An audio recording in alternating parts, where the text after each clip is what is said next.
All right. Hey, Bubba, thank you for taking some time to join us. It's been a while, a couple hours, but congratulations on the victory. We'll get right into questions here for Bubba, and we will kick things off with Bob Pockris. Go ahead, Bob. Yeah, Bubba, all the things you ever hear is, oh, he hasn't won, he hasn't won, he hasn't won. Now that you've won, what does it say about you as a race car driver, and what will it say about you as far as having a voice for change? Yeah, I was one of those people that was telling myself that I haven't won. And it's tough to kind of get out of that mentality. It's like, man, you just want to go out and compete and win. And it just so happened today. And so I know now he's got to win because it rained. Everybody knew it was going to rain. We were able to make a move there to keep us out front, and the caution fell at the right time. So yeah, just appreciate everybody that's been in my camp to help me stay focused on the things that matter and eliminate the BS that I have to deal with on a daily basis. Because it's the moments like this to where I can go back and thank them and appreciate them, because we're here, we're a winner, got some credibility to my name now. But we'll just go out and, we know how the sport works. We go back to work. Oh, everybody's back at work today, race on a Monday, but we go back to work tomorrow and get focused on the Roval. Blaney said that, what you've had to go through would hurt. The things you hear would hurt anybody, that you're human. How have you dealt with that? Some sleepless nights, talking to professionals to help me stay focused on the task at hand. Really listening to my family, Amanda being there, pushing me. I go into some of these races and I just have a negative attitude, and, she rips me an ass to, get in shape and to show up with some, positivity. And so I appreciate her. I hate that she couldn't be here. She had to fly back home for work last night, but it's just, my family pushing me and knowing that, as I'm being the realistic, sometimes pessimistic person, they hold the optimism for me and, allow me to keep showing up back to the racetrack with a good mindset. Have you talked to Amanda or your mom yet? Yeah, I called them both as we were walking to Victory Lane. All right, we're going to take our next question from JB Ricks. Go ahead, JB. Hey, Bubba, JB Ricks here from Spectrum News 1. Congratulations and taking out this time.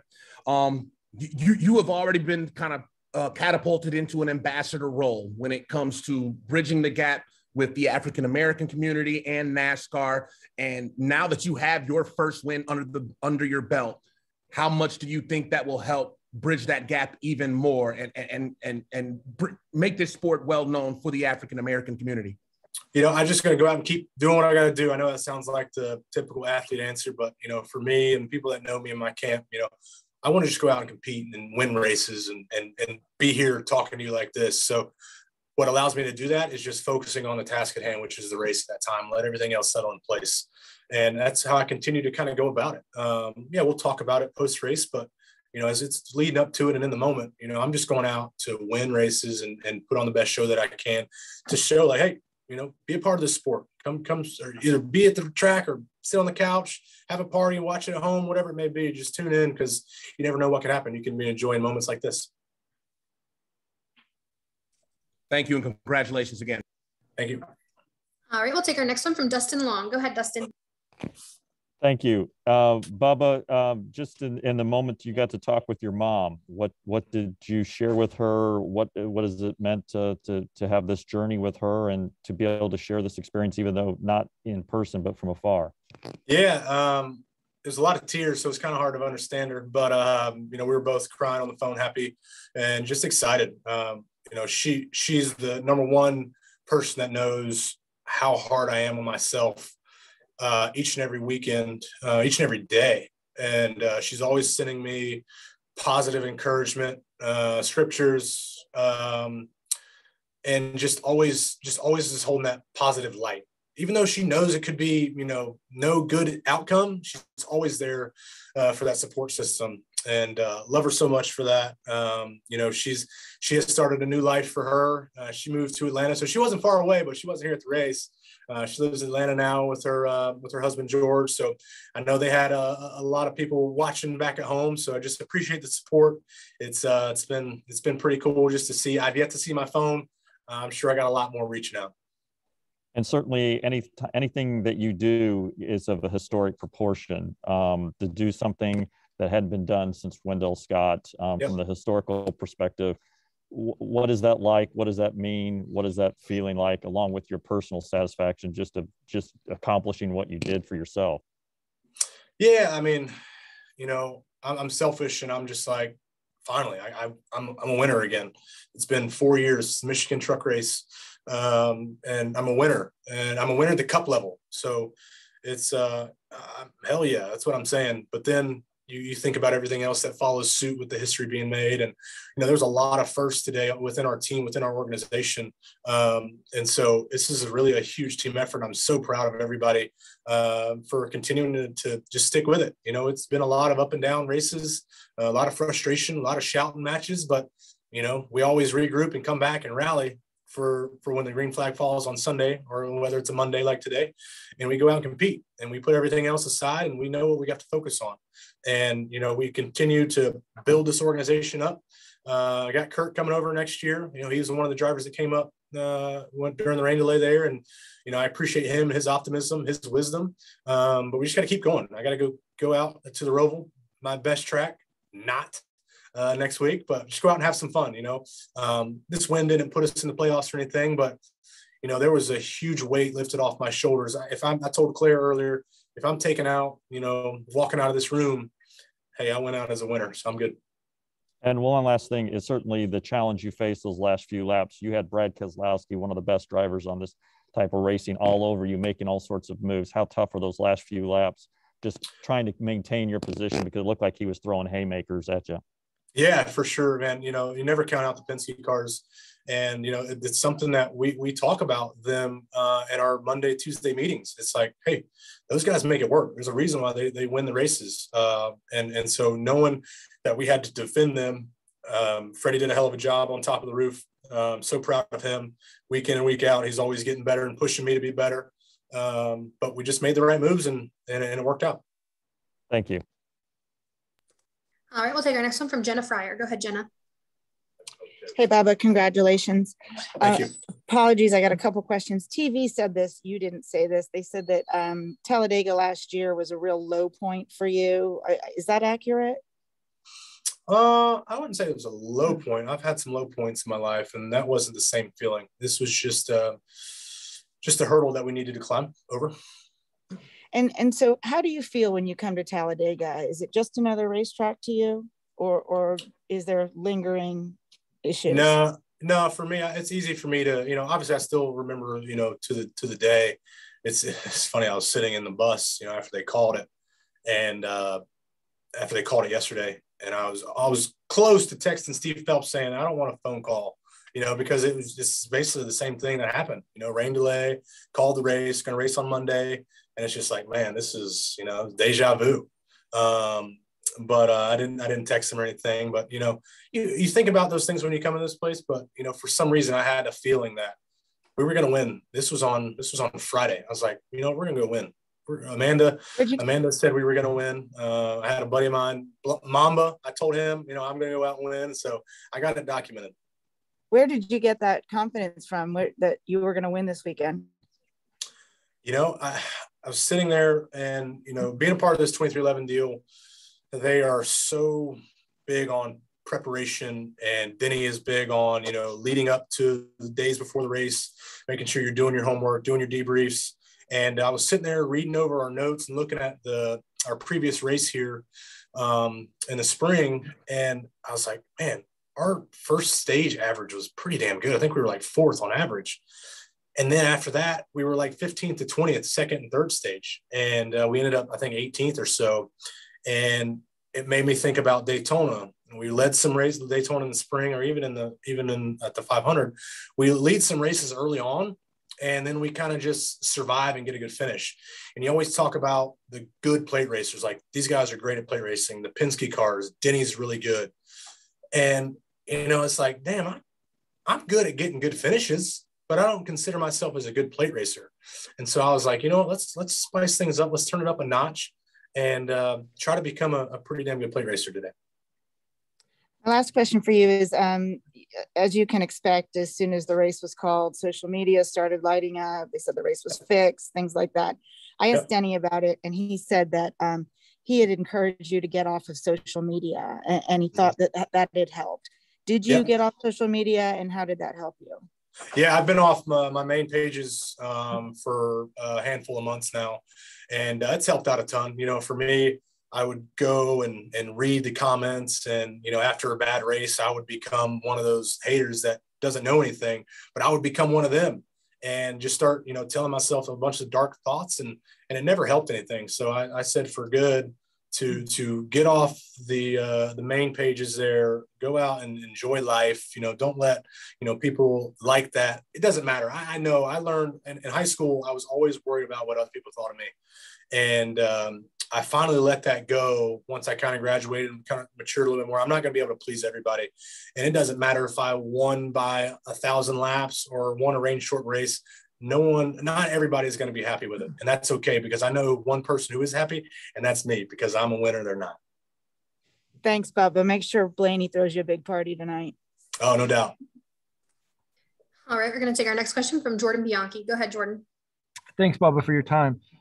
As you're standing on pit road and it's raining, what is going through you? What are you feeling?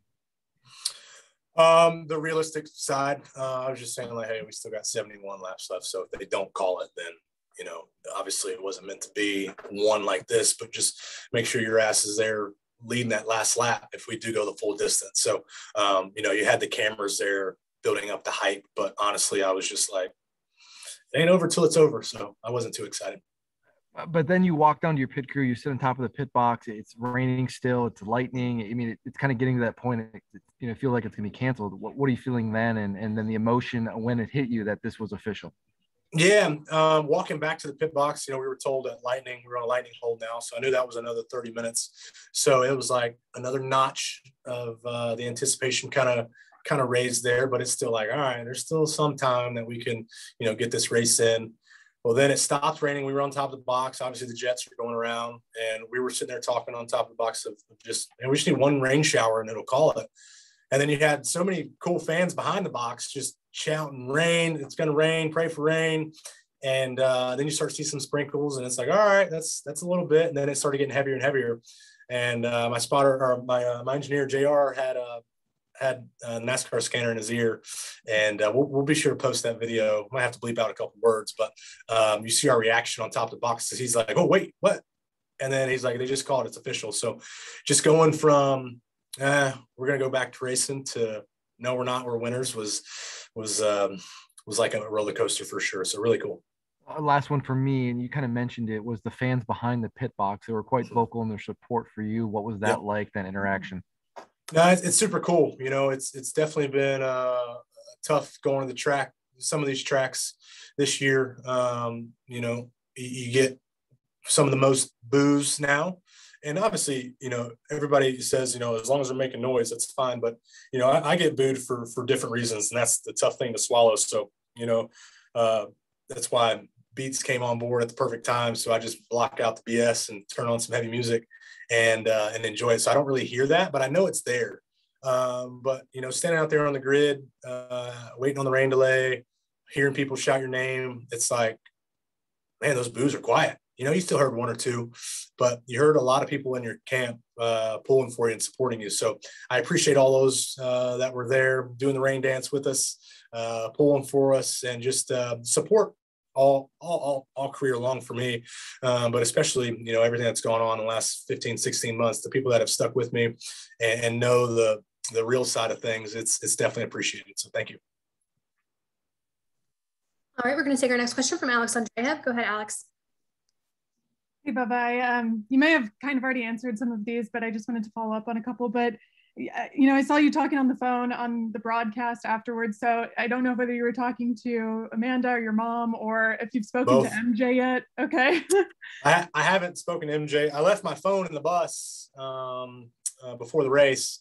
And so I've yet to see my phone, but I'm sure I got 1 or 2 text messages and 1 or 2 phone calls, probably a couple emails. But just excited to get back and celebrate and just be able to just, breathe for a second. I'm enjoying the moment right now. Don't get me wrong. I'm not overworked up. I remember my first win at Martinsville. I was like a kid in a candy store. But this one is just, obviously I think I've matured enough. But just appreciate everybody that is in my camp and in my corner, from fans, family, friends. That means more than the race win. Is just knowing that I have that support system. It carries a lot more weight.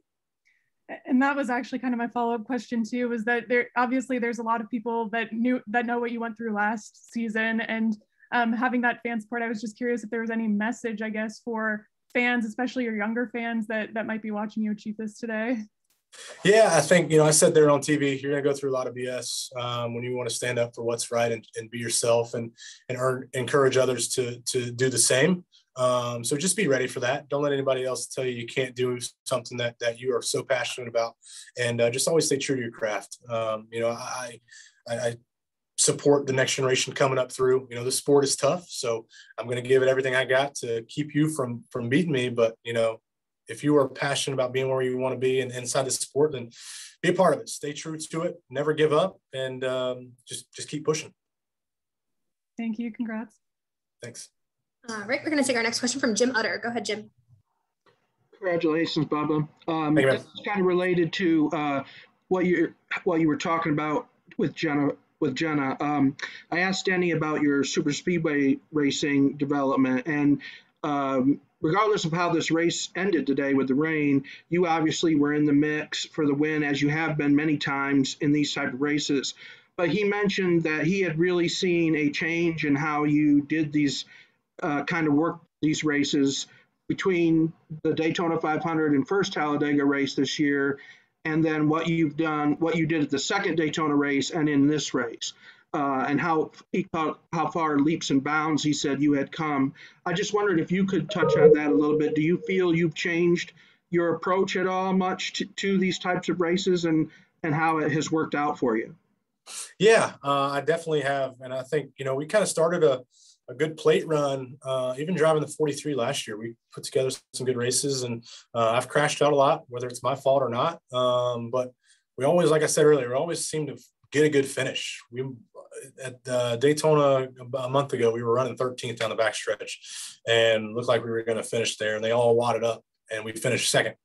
And so it's like, that still wasn't a good race for me. It's like, I go back and look at, what we could have done different to be inside the top 5. Will we have gotten wrecked? Yeah, but at least we were kind of in contention instead of just riding around 13th.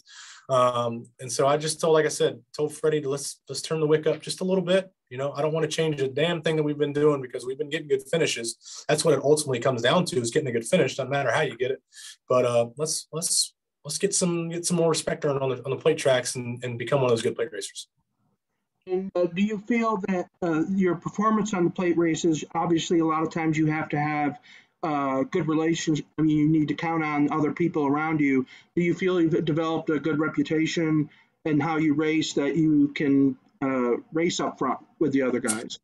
Yeah, I think so. I think this definitely gives some credibility to my name. I don't know what was on my back bumper my first 3 years in the Cup Series, because everybody was leaving the 43 out to dry, and I'd be going to the front, and then the next thing you know, we go to the back because everybody left us hanging.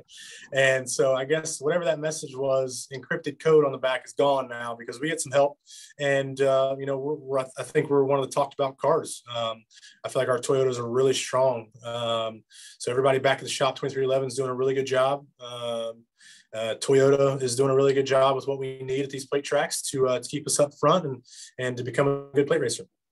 Last question. It's been a long time since McDonald's has been in Victory Lane. Right. I just wondered what you thought about having the opportunity to bring that long-time NASCAR sponsor back into Victory Lane. I hope they do more now. I appreciate McDonald's. They've been a part of my career for 2 or 3 years now, even a part of the 43. And so really appreciate them sticking with it, sticking with me, continuing to help me, push myself to be better, and to get them to Victory Lane. I think it's been since the 90s, if I'm correct. it's been a long time. So congrats to them. I know I'll be getting a 10-piece meal with a large fry and a large Dr. Pepper when I leave this place. Thanks a lot. Thanks. All right, we'll take our next one from Alan Cavana. Go ahead, Alan. Hey, Bubba, congratulations.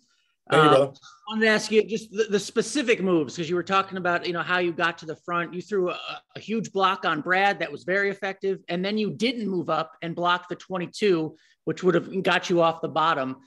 Just the thought process going through your head, what you were hearing, because those proved to be two very crucial moves and two different decisions on your part. Yeah, I just trust in what Freddie says. He's telling me where the energy's coming from, whether it's the bottom lane or the middle lane there. And I had seen Brad come down and get behind me, so I knew we had a good pusher, but you never count out the 22. And I seen him coming through the middle, but also seen the 37. I didn't know what car it was at the time, but I seen a car shoot out to the right. So I'm like, hey, we're in position here. The caution's going to come out. We'll be fine. But you just try to do your best at controlling your destiny. And I remember 2011, a driver told me that on the grid at New Hampshire. It was Kyle Busch. He said, control your own destiny. And I didn't know what the hell that meant at the time. But I was just pumped to be talking to Kyle. But it comes down to these plate races. You're controlling your own destiny. There's a lot of teamwork out there that you could go by. And a lot of team orders, but at the end of the day, you're controlling your own destiny. You're trying to do the best that you can for your team, your sponsors, to put yourselves in moments like this. Hey, congratulations. You got a shout out from Vol Football. So enjoy that. Heck yeah. How about that big win? 62 points. Woo! Let's go. See you, man. All right. And the next question I'm actually going to read to you from Rob T. Youngson. As a graduate of the Drive for Diversity program, how special is it to represent them with this win while inspiring others who are pursuing their dreams in motorsports? Man, it's really cool. It's ironic. I was sitting in the bus bored last night, playing a little bit of PlayStation, and I got bored of that, and I was like, well, what's on TV? Watched a little bit of the football game, Patriots and Buccaneers. But then the ARCA Menards race was on from Salem, and I had already knew that Raja had finished third. But I was sitting there watching him. I was like, damn, it's a really good run for him. So I was proud of him. I need to shoot him a message. But it was just ironic how I was watching him, got pumped up for how well he ran there, and then able to win the day. So do I give him some credit for bringing some good mojo? If that makes him feel better, I'll give him some. But man, the diversity program is continuing to shine. And I still continue to say that without that deal back in 2010, 2011, I don't know if I'd be here. I don't know if I would ever been in the top 3 levels of our sport without that deal. So just got to keep on going and continue to watch the talent come up through. All right, we're going to take our next one from Todd Palmer. Go ahead, Todd. Hey, Bubba, congratulations. I was curious, for starters, who did you look up to as a race fan, and what do you think it means to see a black driver in victory lane in the NASCAR Cup Series? Yeah, and not in a negative way, but I didn't look up to anybody. I just found some people that I like cheering for, but it wasn't like, oh, I'm going to, try to be like them. It's not possible because we're all different, and we all have our own little quirks about us that make us different. And so, I just had people that I respected in the garage and would talk to kind of gain some insight and whatnot. But at the end of the day, you go out and do your own thing, and what do you think's best for you? And so I didn't look up to anybody. We just went to race and have fun, get checker flags, and cash some of those big old checks back in the day, get some trophies, and that was it. And what do you think it means to have a driver with your background in victory lane?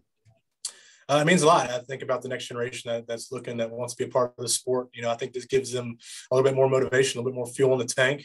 And it's important for that because, we look at our demographic of our sport and we want it to change so desperately. And with everything that's gone on in the last 16 months, we are trending upwards, but we still have a lot of work to do. So I know the biggest work that can be done is on the racetrack, and we were able to accomplish that today. That leads me to my last question. I in talking to people who've been in a situation like you are, where you're kind of a trailblazer, you're the first of your generation to do something. I've heard that there can be a lot of pressure to be perfect. You feel like you have to do it better. You have less margin for error because you have so many eyeballs on you. Have you felt that? Has any of that ever fed into some of the depression you've talked about in the past? And does today provide a measure of affirmation and or vindication for you? Oh, absolutely. You know, when you go winless for 4 years, you know, for me, I'm so hard on myself, and I'm always, you know, just pessimistic about, you know, why we ran like this and why we ran like that, and it sends you down a dark path. And so I am my own worst critic, and that's 100% true when people say that.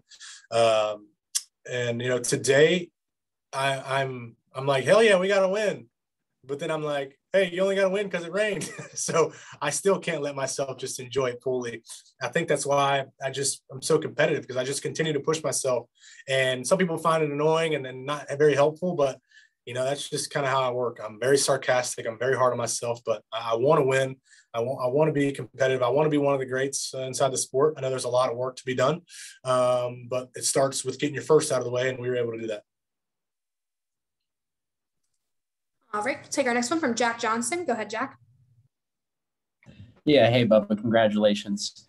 In the early part of the last decade, you and Kyle Larson were both developmental superstars. Then over the course of the trajectory of your career, his took off a little bit quicker. Then with everything that happened last year and the different trajectories your careers took, from where you were at Talladega at this time last season to the moment that you had today, what do you think about the paths that they've gone together? They've separated, then they've kind of intertwined again, both in from the drive from diversity into where you are now, both Cup Series winners. Yeah, man, I was jealous of Larson back when we raced against each other in the Canyon days. You know, he was driving the 6 car, I believe. That's what I was driving, and they won championship. And him and I had a run in at Rockingham. He had blocked me like twice, and I had enough of it, and I shipped him. And they went on to win the championship. But for a long time, you know, him and I, we didn't really talk much, and he thought I hated him, or he may have hated me. I don't know. But we're always super respectful of each other. But then we raced against each other in the truck stuff, beat him at Eldora, beat him at Homestead. And so I've always been a huge fan because, and I've always said that he was probably the most talented one in our garage, just to be able to go from different backgrounds from the dirt world to the asphalt world and continue to dominate. You know, I thought that spoke volumes to his character and his craft.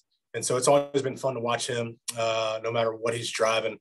And so, you know, with everything that went on last year with him, you know, I could have, you know, went a different route, but being able to talk to him and hear the sympathy in his voice and go through all that, I knew deep down he has a good heart. And so to get him back in the sport, he's kicking everybody's tail this year. You know, it was cool to congratulate him for his first win back at Vegas. And it was pretty damn cool. He walked into victory lane here after he had wrecked out or whatever. I don't know where he finished up, but I know he had a rough day, but he took time to come over here and congratulate me for my first win. So that's just the respect level that we have for each other. So it means a lot, and proud of him. Continue to race it on out. Thanks, Bubba. All right, we'll take our next one from Courtney Horn. Go ahead, Courtney. I have 2 questions. And my first is, how does it feel to get your first win at, can you hear me? Mm-hmm. Okay. My first is, how does it feel to get your first win at Talladega, your home track? It's super special with everything that's going on. It's fitting that we got our first win here. It's a plate race, you know, one of these wild card races. You never know what's going to happen. We're able to capitalize on the opportunity. And my second is, what does it feel like to be a role model to kids to look up to you?